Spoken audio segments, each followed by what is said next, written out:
Ernakulam Saint Mary's cathedral ബസിലിക്കയിൽ സംഭവിച്ചുകൊണ്ടിരിക്കുന്നതുമായ സത്യങ്ങൾ.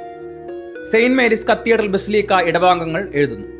എല്ലാവർക്കും അറിയാവുന്നതുപോലെ സീറോ മലബാർ സഭയുടെയും എറണാകുളം അങ്കമാലി മേജർ അതിരൂപതയുടെയും ആസ്ഥാന ദേവാലയവും 2000 കുടുംബങ്ങളുള്ള ഒരു ഇടവക ദേവാലയവുമായ എറണാകുളം സെയിന്റ് മേരീസ് കത്തീഡ്രൽ ബസിലിക്കയിൽ വിശുദ്ധ കുർബാന അർപ്പണമില്ലാതെയായിട്ട് 3 വർഷത്തോളമായി. 452 ദിവസങ്ങൾക്ക് ശേഷം കോടതിയുടെ ഉത്തരവ് മൂലമാണ് ദേവാലയം തുറന്നു കിട്ടിയത് എന്ന് ബോധിപ്പിക്കുമ്പോൾ നമ്മുടെ സഭാ നേതൃത്വത്തിന്റെ നിസ്സംഗതയെപ്പറ്റി ഓർമ്മിപ്പിക്കേണ്ടതില്ലല്ലോ. 1986 ഫെബ്രുവരി മാസത്തിൽ വിശുദ്ധ ജോൺ പോൾ രണ്ടാമൻ മാർപ്പാപ്പ സന്ദർശിച്ച് പ്രാർത്ഥിച്ച ദേവാലയമാണിത്. നമ്മുടെ പൂർവ്വപിതാക്കന്മാരുടെ ഭൗതിക ശരീരം അടക്കം ചെയ്തിരിക്കുന്നതും ബസിലിക്ക അൾത്താരയിലാണ്. ദേവാലയം തുറന്നു കിട്ടിയ അന്ന് മുതൽ ഞങ്ങളുടെ നിലവിലെ വികാരി വർഗീസ് മണവാളനച്ചൻ എല്ലാ ദിവസവും വൈകിട്ട് 6 മണിക്ക് പരിശുദ്ധ കുർബാന വണക്കവും ജപമാലയും മുടങ്ങാതെ നടത്തി വരികയായിരുന്നു. വിശുദ്ധ കുർബാന തർക്കത്തിന്റെ അനുസരണം എന്ന നുകത്തിന്റെ കീഴെയും ഒരു ചെറിയ വിഭാഗം ഞങ്ങളുടെ ഇടവക ജനത്തെ അടർത്തിയെടുത്ത് കൂട്ടായ്മയുടെയും സ്നേഹത്തിന്റെയും അരൂപയിൽ കളങ്കം ചാർത്തിയപ്പോഴും ഇരുകൂട്ടരെയും ഒരുമിച്ച് നിർത്തി മുന്നോട്ട് കൊണ്ടുപോയിരുന്ന വർഗീസ് മണവാളനച്ചന്റെ മനസാക്ഷിയെ വേദനിപ്പിക്കും വിധം പുതിയ ഭരണസാരഥിയെ എന്തുകൊണ്ട് ഞങ്ങളുടെ മേൽ അടിച്ചേൽപ്പിക്കുവാൻ ശ്രമിച്ചു? വിശുദ്ധ കുർബാന അർപ്പണത്തിൽ കോടതിയിൽ നിന്നും സ്റ്റേ നിലനിൽക്കെ വർഗീസ് മണവാളനച്ചനോ മറ്റാർക്കുമോ ഈ സ്ഥിതിയിൽ ഏത് വിധത്തിലുള്ള കുർബാനയും ബസിലിക്കയിൽ അർപ്പിക്കുവാൻ സാധ്യമല്ല. അതിനുള്ള സാധ്യത തെളിയുമ്പോൾ മേൽപ്പറഞ്ഞ വിഭാഗത്തിനും സ്വീകാര്യമായ നിലയിൽ ഞായറാഴ്ചകളിൽ ഒരു കുർബാന അർപ്പിക്കാമെന്ന് വർഗീസ് മണവാളനച്ചൻ സമ്മതിച്ചിരുന്നതും അത് അവർക്ക് സ്വീകാര്യമായിരുന്നതും ആണെന്നുള്ള കാര്യം ഈ അവസരത്തിൽ ഓർക്കുന്നു. സമാധാന അന്തരീക്ഷത്തിൽ പോയിക്കൊണ്ടിരുന്ന ഞങ്ങളുടെ ദേവാലയത്തിൽ അസമാധാനം വിതയ്ക്കുന്നതിനായി പുതിയ ഒരു ഭരണസാരഥിയെ കൊണ്ടുവന്നതുകൊണ്ട് എന്തു നേട്ടമാണ് കഴിഞ്ഞ 6 മാസമായിട്ട് ബസിലിക്കയിൽ ഉണ്ടായിട്ടുള്ളത്? നേട്ടത്തിനു പകരം ധാരാളം കോട്ടങ്ങൾ, അനേകം കോടതി വ്യവഹാരങ്ങൾ അല്ലേ? ബസിലിക്കയുടെ മുൻ വികാരി മോൺസിഞ്ഞോർ ആന്റണി നരികുളമച്ചനെ ഏകപക്ഷീയവും അന്യായവുമായി സ്ഥലം മാറ്റിയപ്പോൾ നീതി ലഭിക്കേണ്ടിയിരുന്ന ആത്മീയ തലങ്ങൾ കണ്ണും കാതും അടച്ചപ്പോൾ ഞങ്ങളുടെ പാരിഷ് കൗൺസിലും തെരഞ്ഞെടുക്കപ്പെട്ട പാരിഷ് ഫാമിലി യൂണിയൻ അംഗങ്ങളും ബഹുമാനപ്പെട്ട നരികുളമച്ചനോട് സിവിൽ കോടതിയിൽ നിന്നും ഇന്ത്യൻ പൗരൻ എന്ന നിലയിൽ നീതിക്ക് വേണ്ടി പൊരുതുവാൻ ശക്തമായി ആവശ്യപ്പെട്ടിട്ടും അദ്ദേഹം അത് മേലധികാരികളെ കോടതിയിൽ വലിച്ചിഴയ്ക്കുവാൻ ആഗ്രഹമില്ലാത്തതിനാൽ അത് ചെയ്തില്ല. പകരം സഭാ കോടതിയെ സമീപിക്കുകയും നീതി നടപ്പിലാക്കുവാൻ അപേക്ഷിക്കുകയും ചെയ്തു. മോൺസിഞ്ഞോർ ആന്റണി നരികുളമച്ചൻ തന്റെ അന്യായമായ മാറ്റത്തിനെതിരായി റോമിൽ കൊടുത്ത റീകോസ് പെറ്റീഷൻ പരിഗണനയിലിരിക്കുന്നതും അതിന്റെ അവസാന തീരുമാനം അധികം താമസിയാതെ വരാനുള്ളതുമാണ്. അതേ കാരണത്താൽ തന്നെ ഫാദർ വർഗീസ് മണവാളനെ വികാരി എന്ന ടൈറ്റിൽ ഇല്ലാതെ എന്നാൽ വികാരിയുടെ പൂർണ്ണ അധികാരത്തോടു കൂടിയ അഡ്മിനിസ്ട്രേറ്ററായി നിയമിക്കേണ്ടി വന്നത് എന്നത് എല്ലാവർക്കും അറിവുള്ളതാണല്ലോ. മോൺസിഞ്ഞോർ ആന്റണി നരികുളമച്ചനാണ് ഇപ്പോഴും ബസിലിക്ക വികാരി. പിന്നീടുണ്ടായ പല വിഷയങ്ങളിലും ആത്മീയ കാര്യങ്ങളിൽ പോലും സിവിൽ കോടതിയുടെ ഉത്തരവ് പാലിക്കപ്പെടേണ്ടതാണെന്ന് സഭാ ഭരണാധികാരികൾ കോടതിയിൽ സത്യവാങ്മൂലം ഫയൽ ചെയ്യപ്പെട്ടതിൽ ഞങ്ങൾ ഇടവകാംഗങ്ങൾ അത്ഭുതപ്പെട്ടിരുന്നു. എന്നാൽ അത് വീണ്ടും അനീതിക്കെതിരെ രാജ്യത്തിന്റെ നിയമത്തിന് അനുസൃതമായ കോടതികളെ സമീപിക്കുവാനുള്ള ഒരു വാതിലായി തുറക്കപ്പെട്ടു. ഇപ്പോഴുള്ള അതിരൂപത കൂരിയ ഏകപക്ഷീയമായും അനീതിപരമായും വർഗീസ് മണവാളനച്ചനെ അകാരണമായി ട്രാൻസ്ഫർ ചെയ്തപ്പോഴും ചുമതലയിൽ നിന്ന് ഒഴിവാക്കിയതായി അറിയിച്ചപ്പോഴും ഇടവകയുടെ സമാധാനാന്തരീക്ഷം നിലനിർത്തുന്നതിനും ഇടവകയുടെ നന്മയ്ക്കും വേണ്ടി കൂരിയായുടെ അനീതിക്കെതിരായും നിയമപരമായി മുന്നോട്ടു പോകുമെന്ന ബഹുമാനപ്പെട്ട മണവാളനച്ചന്റെ നിലപാടിനെ ഇടവകാംഗങ്ങൾ പരിപൂർണ പിന്തുണ നൽകി.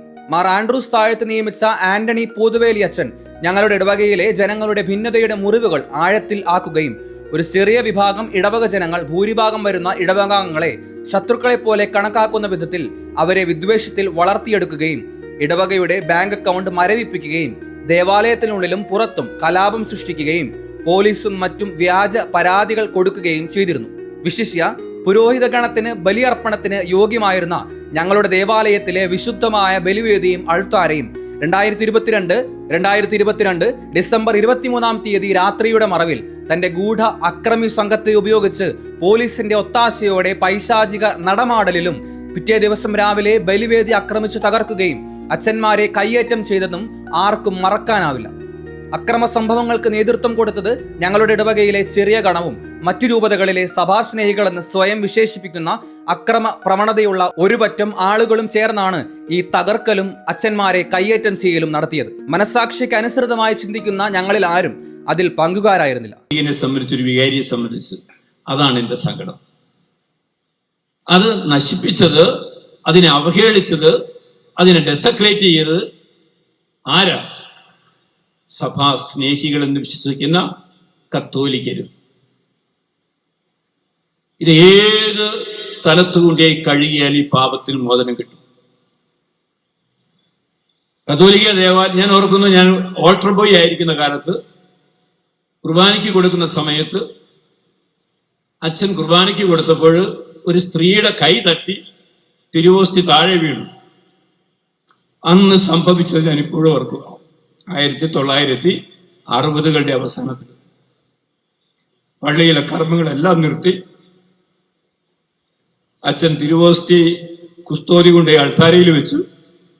ഞങ്ങൾ 4 ഓൾട്ടർ ബോയ്സ് 4 തിരി കത്തിച്ച് പിടിച്ച് പരിശുദ്ധ കുർബാന വീണ സ്ഥലത്ത് വന്നു. അച്ഛൻ മുട്ടുകുത്തി അതിന് മീതെ ഒരു സങ്കീഞ്ഞ് വിരിച്ചു. എന്നിട്ട് 2 തിരിയും കത്തിച്ചു വെച്ച് 2 ഓൾട്ടർ ബോയ്സിനോട് കത്തിച്ചു പിടിച്ച് നിൽക്കാൻ പറഞ്ഞു. എന്നിട്ട് അച്ഛൻ കുർബാന കൊടുക്കൽ പൂർത്തിയാക്കി. കുർബാന കഴിഞ്ഞ് അദ്ദേഹം അല്പം വെള്ളവും 2 സങ്കീഞ്ഞുമായി വന്ന് അവിടെ മുട്ടുകുത്തി ആദ്യം വെള്ളത്തിൽ നനച്ച സങ്കീഞ്ഞുകൊണ്ട് ആ ഓസ്തി വീണ സ്ഥലം തുടച്ച്, അതിനുശേഷം ഉണങ്ങിയ സങ്കീഞ്ഞുകൊണ്ട് വീണ്ടും തുടച്ച് ആ സങ്കീഞ്ഞ് 2ഉം സങ്കീർത്തിയിൽ കൊണ്ടുപോയി അച്ഛൻ തന്നെ കഴുകി ആ വെള്ളം അച്ഛനൊരു പാത്രത്തിലെടുത്ത് പള്ളിയുടെ പുറകിലുള്ള മാമോദിസ തൊട്ടിയിൽ കൊണ്ടി ഒഴിച്ചു. ഒരിക്കലും ഞാൻ അത് മറന്നിട്ടില്ല. ഇന്നും പരിശുദ്ധ കുർബാന അർപ്പിക്കുമ്പോഴൊക്കെ ഞാൻ ഓർക്കുന്ന ഒരു സംഭവം അതാണ്. അതുപോലുള്ള യേശുവിന്റെ തിരുശരീര രക്തങ്ങളെ മറിച്ചിട്ടതിന് ശേഷം ഒരു സ്ത്രീ ഒരു ഇന്റർവ്യൂവിൽ പറഞ്ഞത് ഞാൻ ഓർക്കുക. പരിശുദ്ധാത്മാവിന്റെ സ്ഥിരകളിലൂടെ കയറി വന്നപ്പോൾ എനിക്കത് ചെയ്യാതിരിക്കാൻ പറ്റിയില്ല. അത് ഏത് ആത്മാവാണ് ഈ പരിശുദ്ധാത്മാവ്?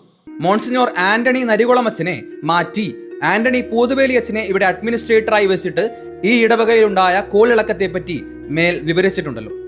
ഇപ്പോൾ പുതിയ അഡ്മിനിസ്ട്രേറ്റർ എന്ന നിലയിൽ വെച്ചിരിക്കുന്ന ഫാദർ തരിയൻ ഞാളിയത്ത് എന്ന വ്യക്തി നടത്തിക്കൊണ്ടിരിക്കുന്ന എല്ലാ നടപടികളും ജനരോക്ഷം ആളിക്കത്തിക്കുന്ന വിധത്തിലുള്ളതാണ്. ഇടവകാംഗങ്ങൾക്ക് അദ്ദേഹത്തെ മനസ്സുകൊണ്ട് സ്വീകരിക്കുവാൻ സാധ്യമല്ല. ഒരു പുരോഹിതൻ എന്ന നിലയിൽ ഒരിക്കലും ചെയ്യാൻ പാടില്ലാത്ത പ്രവർത്തികളാണ് അദ്ദേഹം നടത്തിക്കൊണ്ടിരിക്കുന്നത്.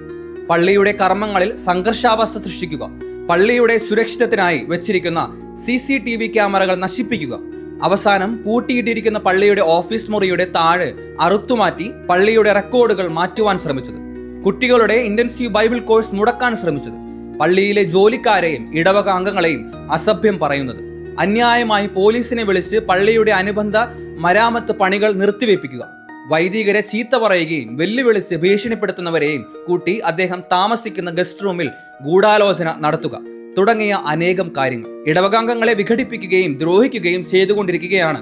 കൂടാതെ ബസിലിക്കയുടെ മറ്റ് സെന്ററുകളിൽ സുഗമമായ നടന്നുകൊണ്ടിരിക്കുന്ന കർമ്മങ്ങൾ തടസ്സപ്പെടുത്തുവാൻ ദിവസേന എന്നോണം ശ്രമിച്ചുകൊണ്ടിരിക്കുന്ന ഒരു വൈദികനെ ഇടവകാംഗങ്ങൾക്ക് അംഗീകരിക്കാൻ ആവില്ല. കോടതിയിൽ സിവിൽ കേസ് നിലനിൽക്കെ ഇരുകൂട്ടരോടും സംയമനം പാലിക്കുവാൻ കോടതി ആവശ്യപ്പെട്ടിട്ടും ഫാദർ തരിയൻ ഞാളിയത്തിന്റെ ഭാഗത്തു നിന്ന് അക്രമ സ്വഭാവമുള്ള പ്രവർത്തികൾ ആണ് നടന്നുകൊണ്ടിരിക്കുന്നത്. പണവും മറ്റും രേഖകളും സൂക്ഷിച്ചിരുന്ന പള്ളിയുടെ ഓഫീസ് മുറി കുത്തിത്തുറക്കുവാൻ അദ്ദേഹവും കൂട്ടരും പലവട്ടം ശ്രമിക്കുകയും അതിന് പോലീസിൽ പരാതി കൊടുത്തിട്ടുള്ളതുമാണ്.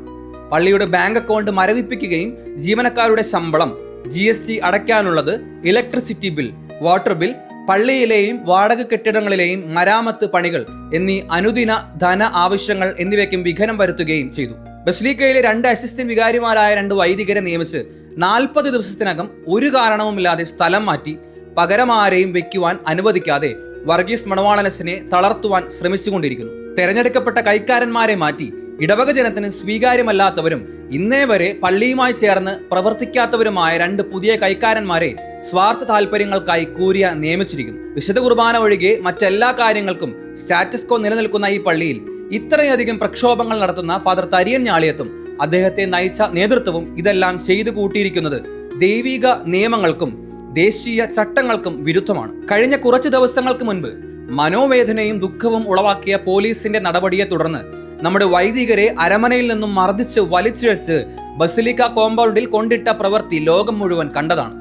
കഴിഞ്ഞ ജൂൺ 5-ന് വൈദിക സമിതിയിൽ പങ്കെടുക്കാൻ വന്ന വൈദികരെ അസഭ്യം പറയുകയും ബസിലിക്കയിൽ പാർക്ക് ചെയ്തിരുന്ന വൈദികരുടെ കാറുകൾ കേടുപാടുകൾ വരുത്തുകയും ചെയ്തത് ഇതിനകം എല്ലാവർക്കും അറിവുള്ളതാണല്ലോ. അന്ന് രാവിലെ മുതൽ അരമനയിൽ നടക്കുന്ന വൈദിക സമിതിയിൽ പങ്കെടുക്കുന്ന വൈദികരെ തടയുവാൻ സഭാ സംരക്ഷകർ എന്ന് അവകാശപ്പെടുന്നവർ അരമനയുടെ മുൻവശവും ബസിലിക്കയിലും ഒരുമിച്ച് കൂടിയിരുന്നു. രാവിലെ 10:30 അവരെയെല്ലാം അരമനയുടെ പരിസരത്ത് നിന്നും മാറ്റുകയും തുടർന്ന് അവരെല്ലാവരും ബസിലിക്കയിൽ ഫാദർ തരിയന്റെ നേതൃത്വത്തിൽ യോഗം ചേരുകയും ചെയ്തു. അന്ന് രാവിലെ ബസിലിക്കയിലെ കപ്യാർ ദേവാലയം തുറക്കുകയും താക്കോലുകളെല്ലാം ഭദ്രമായി സൂക്ഷിക്കുകയും ചെയ്തിരുന്നു. അന്ന് ബസിലിക്ക ദേവാലയത്തിലേക്ക് കടന്ന സഭാസ്നേഹികൾ ആദ്യം ചെയ്തത് പള്ളിയുടെയും സങ്കീർത്തയുടെയും ലോക്കുകൾ, സൗണ്ട് മിക്സർ സൂക്ഷിച്ചിരുന്ന മുറിയുടെ താഴുകളും നശിപ്പിക്കുകയായിരുന്നു. അന്ന് രാത്രി 8 മണിയോടുകൂടി എല്ലാവരെയും പോലീസ് ബസിലിക്കയിൽ നിന്നും പുറത്താക്കി. ബസിലിക്ക ദേവാലയം തുറക്കുന്നതും പൂട്ടുന്നതും കപ്യാർ ആയതുകൊണ്ട് എല്ലാവരും പോയതിനു ശേഷം പള്ളിയും സങ്കീർത്തിയും പൂട്ടാൻ കപ്യാർ പോലീസിന്റെ അനുവാദത്തോടെ പള്ളിയിൽ പ്രവേശിച്ചു. അവിടെ ചെന്നപ്പോൾ പള്ളിയെല്ലാം പൂട്ടിയിട്ടിരിക്കുന്നതാണ് കാണുന്നത്. കപ്യാരുടെ കയ്യിലുള്ള താക്കോൽ ഉപയോഗിച്ച് പള്ളി തുറക്കാൻ ശ്രമിച്ചെങ്കിലും നടന്നില്ല. ഉടനെ മണവാളരസിന്റെ മുറിയിൽ പോയി പള്ളിയുടെ സ്പെയർ താക്കോലുകളെല്ലാം വാങ്ങി വീണ്ടും തുറക്കാൻ നോക്കിയിട്ടും നടക്കുന്നില്ല. മറ്റു വാതിലുകളൊന്നും തുറക്കാൻ സാധിക്കുന്നില്ല. എല്ലാ താഴുകളും ലോക്കുകളും നശിപ്പിച്ചിരിക്കുന്നു. പള്ളിയിൽ ഡ്യൂട്ടിയിലുണ്ടായിരുന്ന പോലീസുകാരോട് കപ്യാർ ഈ വിവരം പറയുകയും അവർ ഉടനെ CIA വിവരം ധരിപ്പിക്കുകയും താഴുകളും ലോക്കുകളും തകർത്തിരിക്കുന്നതിനാൽ അവ മാറ്റാൻ പോലീസ് അനുവാദം നൽകുകയും ചെയ്തതിനെ തുടർന്ന് ദേവാലയത്തിലേക്ക് കയറുന്നതിന് വേണ്ടി ചെറിയ ഹാളിന്റെ സമീപമുണ്ടായിരുന്ന ഏണിയെടുത്ത് മണിമാളികയുടെ മുകളിൽ നിന്നാണ് താഴേക്ക് ഇറങ്ങിയത്. അവിടെ എത്തിയ കപ്യാർ കാണുന്നത് എല്ലാ താഴുകളും തകർത്തിരിക്കുന്നതാണ്. എല്ലാ പൂട്ടുകളും തകർന്നിരിക്കുന്നതിനാൽ പുതിയവ വാങ്ങുവാനും നശിപ്പിച്ചെന്ന് മാറ്റി സ്ഥാപിക്കുവാനും തീരുമാനിച്ചു. ഇതെല്ലാം പോലീസ് അധികാരികളുടെയും ബഹുമാനപ്പെട്ട മണവാളനസിന്റെയും അറിവോടെ തന്നെയായിരുന്നു. നശിപ്പിച്ച എല്ലാ ലോക്കുകളും പോലീസിന്റെ അനുവാദത്തോടെ പുറത്തുനിന്ന് വന്ന 2 ജോലിക്കാരുടെ സഹായത്തോടെ എല്ലാം മാറ്റി. അതിനുശേഷം പള്ളിയും സങ്കീർത്തിയും മുറികളും പൂട്ടി. തിരിച്ചു പോവുകയായിരുന്ന കപ്യാരെ 3 സഭാസ്നേഹികൾ എന്ന് വിളിക്കുന്ന ബസിലിക്ക ഇടവകാംഗങ്ങൾ കപ്യാരെ സ്കൂട്ടർ തടഞ്ഞു നിർത്തി മർദ്ദിച്ച് സ്കൂട്ടറിന്റെ താക്കോൽ ബലമായി പിടിച്ചു വാങ്ങി വണ്ടിയിലുണ്ടായിരുന്ന പള്ളിയുടെ താക്കോലുകൾ ബലമായി അവർ കൈവശപ്പെടുത്തി. മണവാളരസിന്റെ കയ്യിലുള്ള താക്കോലുകൾ ഉപയോഗശൂന്യമാക്കുക എന്നുള്ളതാണ് ഈ ഉദ്യമത്തിന്റെ ലക്ഷ്യം. ബസിലിക്കയിൽ നടന്ന ഈ സംഭവങ്ങൾ തരിയനച്ഛന്റെയും സ്വയം കൈക്കാരന്മാർ എന്ന് പറഞ്ഞ് നടക്കുന്നവരുടെയും ആസൂത്രണത്തിൽ നടന്നതാണ്. ഈ വിവരങ്ങൾ മണവാളനച്ഛനും കപ്യാരും പോലീസിൽ പരാതി നൽകിയിട്ടുള്ളതാണ്. അവർ ചെയ്ത ഈ കള്ളത്തരങ്ങൾ പുറത്തറിഞ്ഞതുകൊണ്ടാണ് പള്ളി തുറക്കാൻ സമ്മതിക്കാതെ ഇപ്പോൾ അവർ പള്ളിയുടെ മുൻപിൽ കാവലിരിക്കുന്നത്. ആദ്യം ബസിലിക്കയുടെ മുന്നിൽ ആരംഭിച്ച സമരം പിന്നീട് ബസിലിക്കയുടെ മുന്നിലുള്ള അനേകം വിശ്വാസികൾ നിത്യേന ആരാധന നടത്തുന്ന നിത്യാരാധന ചാപ്പലിന്റെ മുൻവശത്തേക്ക്. പിന്നീട് പോലീസ് അധികാരികൾ റോഡ് ബ്ലോക്ക് ചെയ്തതിന് നോട്ടീസ് കൊടുത്തപ്പോൾ ആരാധന ചാപ്പലിന്റെ ഗേറ്റിന്റെ ലോക്ക് മുറിച്ചു മാറ്റി ദിവ്യകാരുണ്യ ആരാധനയെ അവഹേളിക്കുന്ന രീതിയിലുള്ള ചാപ്പലിന്റെ മുൻവശത്ത് പന്തൽ കെട്ടി സമരം ചെയ്യുകയാണ്. ആരാധന ചാപ്പൽ തുറക്കാൻ വന്ന ചാർജുള്ള സിസ്റ്റേഴ്സിനെ ഭീഷണിപ്പെടുത്തി ദിവ്യകാരുണ്യ ആരാധനയെ തടസ്സപ്പെടുത്തി അവരുടെ സമരം തുടരുന്നു. ബസിലിക്ക ഇടവകാംഗങ്ങൾ പ്രധാനമായി ഉന്നയിക്കുന്ന കാര്യങ്ങൾ: 1. സമാധാന അന്തരീക്ഷത്തിൽ ബസിലിക്കയിൽ വിശുദ്ധ കുർബാന ആരംഭിക്കുന്നതിന് വഴികൾ കണ്ടെത്തുക. 2. ബസിലിക്ക വികാരി ഫാദർ വർഗീസ് മണവാളനെ ബസിലിക്കയിൽ തുടരുവാൻ നടപടിയെടുക്കുക. 3. തരിയനച്ഛനെ ബസിലിക്ക ഗസ്റ്റ് റൂമിൽ നിന്നും ഉടൻ നീക്കം ചെയ്യുക. 4. പുതിയതായി നിയമിച്ചു എന്ന് പറയുന്ന കൈക്കാരന്മാരുടെ നിയമനം റദ്ദാക്കുക. തെരഞ്ഞെടുപ്പിലൂടെ അധികാരമേറ്റ നിലവിലെ കൈക്കാരന്മാരെ അടുത്ത തെരഞ്ഞെടുപ്പ് വരെ നിലനിർത്തുക. 5. പാരിഷ് കൗൺസിൽ, കുടുംബ യൂണിറ്റുകൾ മുതലായവ പ്രവർത്തിക്കുവാൻ തക്കവിധം നടപടികൾ സ്വീകരിക്കുക. 6. പിൻവലിക്കപ്പെട്ട കൊച്ചച്ഛന്മാർക്ക് പകരമായും എത്രയും വേഗം നേരത്തെ ഉള്ളതുപോലെ 2 കൊച്ചച്ഛന്മാരെ നിയമിക്കുക. 7. പള്ളി ഓഫീസ് തുറന്ന് പ്രവർത്തനങ്ങൾ തുടങ്ങുവാൻ അന്തരീക്ഷം ഉണ്ടാക്കുക. 8. ഇപ്പോൾ മരവിപ്പിച്ചിരിക്കുന്ന ബാങ്ക് അക്കൗണ്ടുകൾ പ്രവർത്തന നിരതമാക്കുവാൻ വഴിയൊരുക്കുക. GST അടയ്ക്കുവാൻ അവസരം ഒരുക്കുക.